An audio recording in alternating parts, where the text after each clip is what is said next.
भारत के प्रधानमंत्री की तरफ से पहला दौरा है, इसको अकेला वो भारत के प्रधानमंत्री के रूप में नहीं देख रहे, वो प्रधानमंत्री श्री नरेंद्र मोदी जी को विश्व नेता के रूप में मानते हैं। किसी भी क्वेश्चन से बात करेंगे तो वो आपको बताएगा कि वर्तमान अस्थिरता में कैसे वो श्री नरेंद्र मोदी जी को विश्व शांति के लिए स्तंभ मानते हैं। उनके दिल में नरेंद्र मोदी जी का भारत के प्रधानमंत्री के साथ साथ एक बहुत बड़ा रिस्पेक्ट, स्नेह है। क्रोएशिया पहली दफा राज्य बना किंग टॉमिस्लाव के वक्त 925 एडी में। उसके बाद मॉडर्न शेप में 1991 में क्रोएशिया देश बना। तो ये 1050 साल की लड़ाई के बाद देश प्राप्ति एक तरह से आप मानिए क्रोएशियंस को मिली। तो इस वक्त क्रोएशिया की आबादी है 38 लाख, लेकिन 40 लाख के करीब क्रोएशियंस दुनिया के बाकी देशों में जैसे यूएसए, ऑस्ट्रेलिया, जर्मनी वगैरह में सेटल है। सो मान के चलिए आप 78 लाख क्रोएशियंस हैं। तो इस दौरे को प्रधानमंत्री भारत के प्रधानमंत्री की तरफ से पहला दौरा है, इसको अकेला वो भारत के प्रधानमंत्री के रूप में नहीं देख रहे, वो प्रधानमंत्री श्री नरेंद्र मोदी जी को विश्व नेता के रूप में मानते हैं। यहां पे जो लोग हैं, अगर आप किसी भी क्वेश्चन से बात करेंगे तो वो आपको बताएगा कि वर्तमान अस्थिरता में कैसे वो श्री नरेंद्र मोदी जी को विश्व शांति के लिए स्तंभ मानते हैं। तो इनके दिल में नरेंद्र मोदी जी का भारत के प्रधानमंत्री के साथ साथ एक बहुत बड़ा रिस्पेक्ट, स्नेह है। तो इस दौरे को वो देखते हैं उनके एंगल से। अगर आप देखें कि क्रोएशिया ग्लोबल मैप में एक अलग तरीके से आ रहा है कि प्रधानमंत्री नरेंद्र मोदी जी ने चुना क्रोएशिया आना। सो भारत के पहले प्रधानमंत्री का क्रोएशिया में दौरा एक बहुत ही डिफरेंट एस्पेक्ट में देखा जा रहा है। क्रोएशियन उसे बहुत उत्सुकता से और उत्साह से देख रहे हैं। बहुत सारे लीडर्स से मुलाकात है कल, हाई रैंकिंग टॉप ऑफिशियल से मुलाकात है कल। क्या क्या की एंगेजमेंट्स हैं और एमओयूज की बात की जाए तो कितने एमओयूज लगभग साइन होने हैं? रजनीश जी, ये सरकारी दौरा है, तो सरकारी दौरे के तहत जो भी एक उसके पार्ट्स उससे हिस्से होते हैं वो सभी कल होंगे।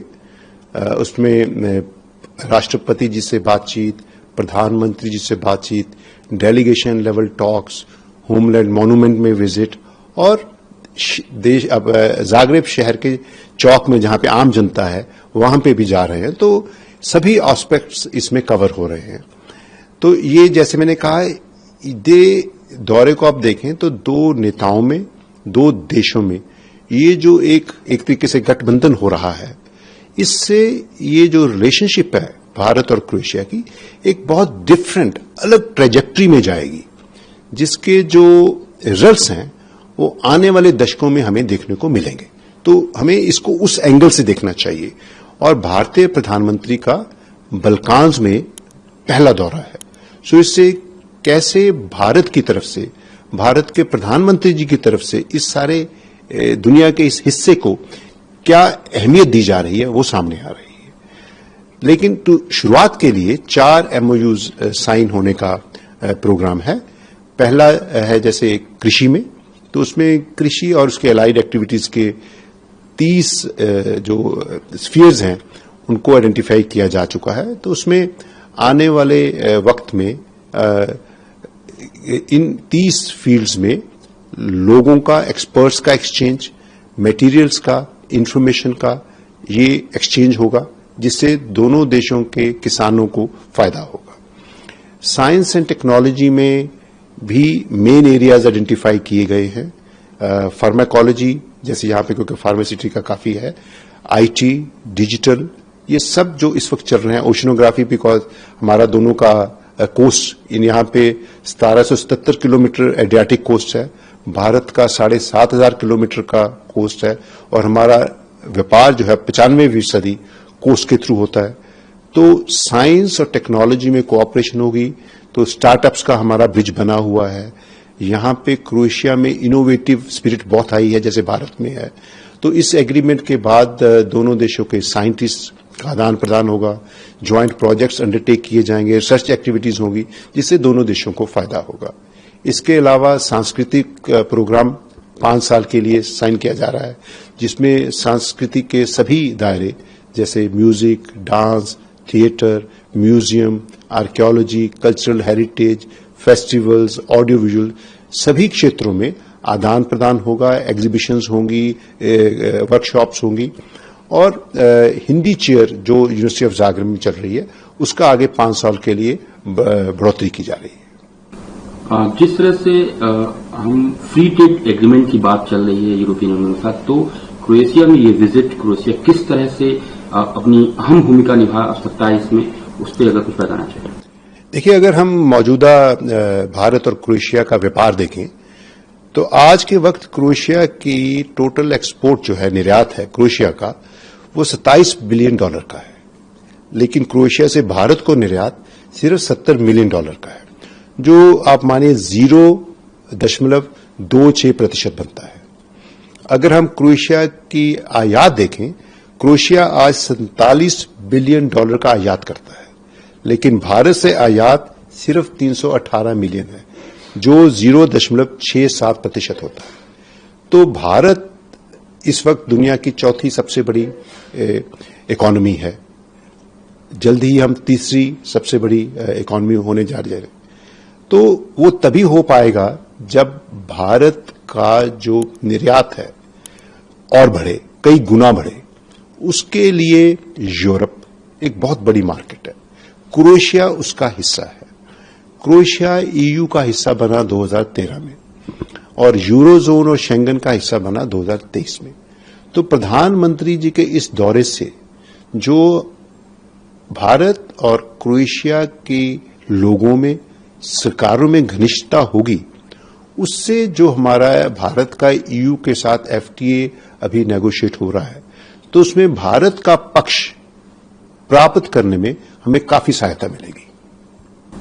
जिस तरह से विजिट हो रही है, इंडियन डायस्पोरा की बात की जाए तो किस तरह से इंडियन डायस्पोरा का रोल यहाँ पे प्ले होता है, और लोग जिस तरह से यहाँ पे पहली बार पीएम को देखेंगे आने के बाद, क्योंकि इंडिया के पहली पीएम है जो यहाँ पे आ रहे हैं, तो कितना अंतर आएगा, कितना ये रिलेशनशिप और भी प्रगाढ़ होगा अगर हम सिटीजन से सिटीजन टाइप की बात की जाए।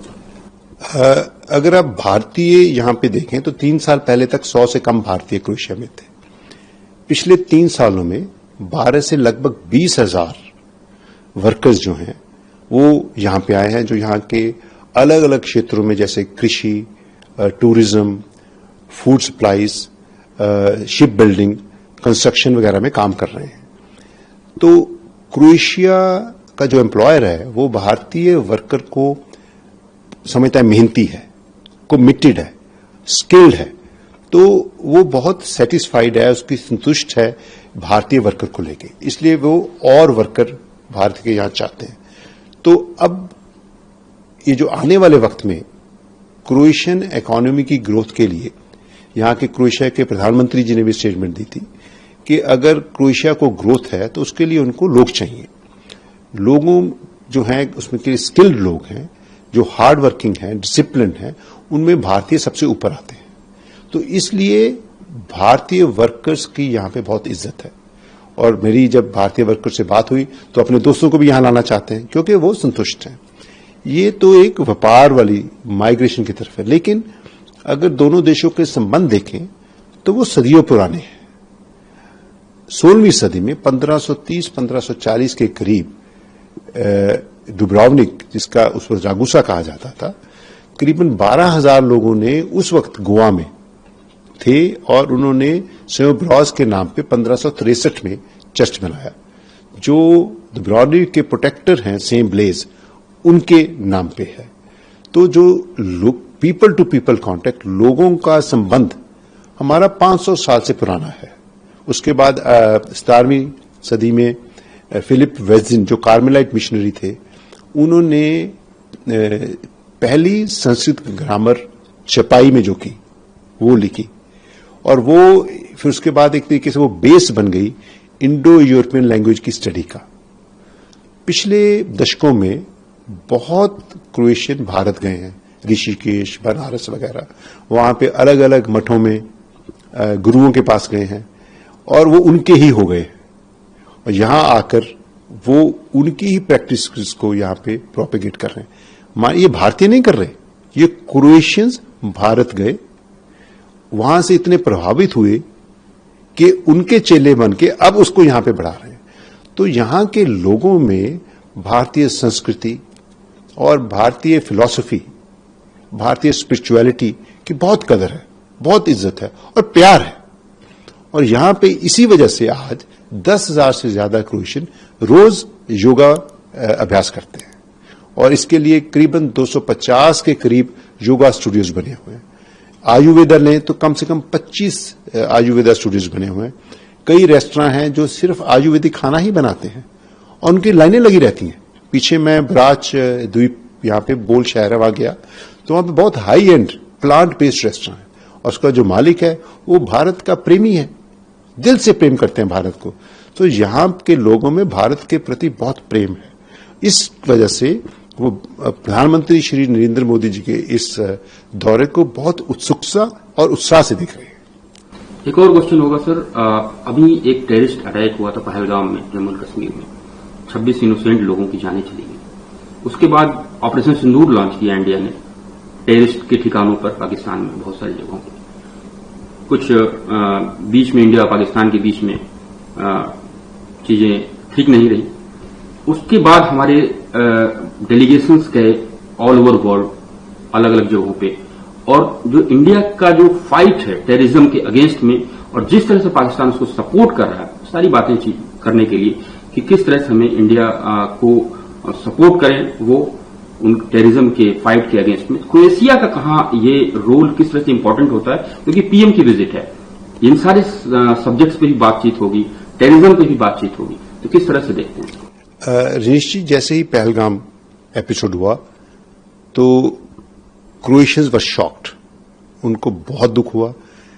कई लोगों ने मेरे से फोन पे बात की, मेरे पर्सनल फोन पे मैसेजेस भेजे और वो पूरे भारत के साथ उस वक्त मैं बात कर रहा हूं खड़े थे।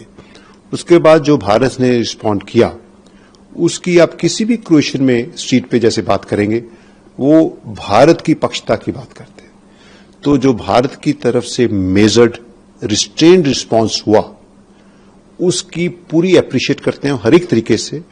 उनको इस चीज पे भी यहां पे लोग कॉन्शियस थे कि न्यूक्लियर पावर है दोनों, तो इसलिए चीज बढ़ सकती है, लेकिन जिस तरीके से भारत ने मेजर्ड रिस्ट्रेन्ड रिस्पॉन्स दिया उसकी यहां पे बहुत सराहना हुई। तो अब जिससे भी बात करेंगे, क्योंकि क्रोएशिया ने खुद टेररिज्म देखा, खुद इन्होंने फेनेटिसिज्म देखा, होमलैंड मूवमेंट 90s में इन्होंने सारा कुछ एक्सपीरियंस किया है, तो वो भारत का दुख जान सकते हैं और इसलिए जो क्रोएशियन है इस पूरे सिलसिले में हमारे साथ खड़े हैं, दिल से खड़े हैं।